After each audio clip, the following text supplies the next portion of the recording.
Oh my God, అసలు అదిరిపోయింది పాట. విజయ్ ఆంటనీ గారు అదరగొట్టేశారు. మ్యూజిక్ అండ్ విశాల్ గారి స్టెప్స్ చూడడానికైనా మళ్ళీ మళ్ళీ వెళ్ళాలనిపిస్తుంది. అండ్ సదా గారి ఫ్యాన్స్ అయితే ఇంకా పండగ చేసుకోవాలి. ఎన్ని రోజుల తర్వాత ఆవిడ్ని ఇలాంటి ఒక బ్యూటిఫుల్ సాంగ్లో చూడగలుగుతున్నాము. అబ్బా, మదగజ రాజా ఏ యాంగిల్లో చూసినా అసలు థియేటర్లో పండగ సినిమా అర్థమైపోతుంది. అందుకే పండగకి వచ్చి హిట్ అయింది. సో ఇప్పుడు అంజలి గారి టర్న్. అంజలి గారు, ఇప్పుడు మీ క్వశ్చన్ ఏంటి అనేది ఒకసారి మీడియా ఫ్రెండ్స్కి చెప్పండి. ఎవరు ఆన్సర్ చేస్తారో చూద్దాం. ఇది అందరూ ఆన్సర్ చేస్తారు, నాకు తెలుసు. నాకే తెలిసింది. మీకే తెలిసిందంటే అందరికి తెలిసిందంటారా? ఓకే, అందరికీ నమస్కారం. స్పీచ్ కాదు.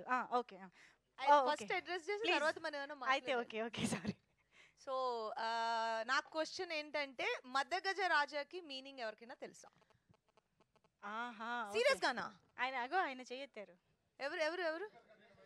సురేష్ గారు చెప్పండి, ఎత్తారుగా చేయి చెప్పండి. సురేష్ గారికి మైక్ అక్కర్లేదేమో. చెప్పండి చెప్పండి. టైటిల్ మీదేనా? అయితే మీకు చెప్పే అర్హత లేదు. మీరు పార్ట్ ఆఫ్ టీమ్ అయిపోయారు ఇప్పుడు. తెలుసా ఎవరికైనా? సరే, ఇప్పుడు ఎవరు చెప్తున్నారు? కరెక్టే, చెప్పండి చెప్పండి, ఎవరో ఒకరు చెప్పండి. అదే మదం ఎక్కిన. అవును కరెక్ట్. నేను చెప్పాను, తెలుసు వాళ్ళు. కాకపోతే ఏంటంటే ఇప్పుడు ఇద్దరు చెప్పారు.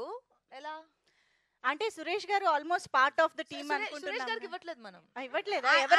టైటిల్ కొనుక్కున్నప్పుడే దాని మీనింగ్ ఏంటో తెలుసుకుని ఉంటారు. అది అన్యాయం అవుతుంది కాదా? ఇప్పుడు ఎవరెవరు చెప్పినట్టు?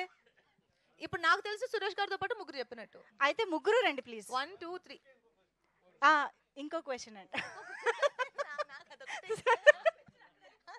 లేదు, ముగ్గురు రండి. Actually I want all 3 of you. ఒకసారి నెక్స్ట్ వచ్చే సాంగ్ స్పెషల్ సాంగ్, ఈ సినిమాకి సెంటర్ అట్రాక్షన్ కాబట్టి ఒక్కళ్ళు లాంచ్ చేస్తే బాగోదు, కొంచెం బలంగా ముగ్గురు. yes 3 పేర్లు: మద, గజ, రాజా. రాజా. yes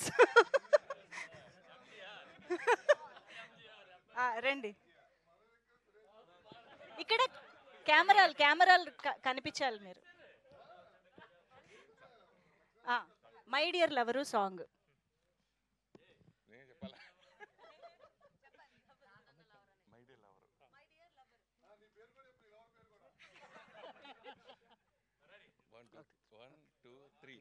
my dear lover song release. Almost పాడేశారుగా పాట. Thank you so much.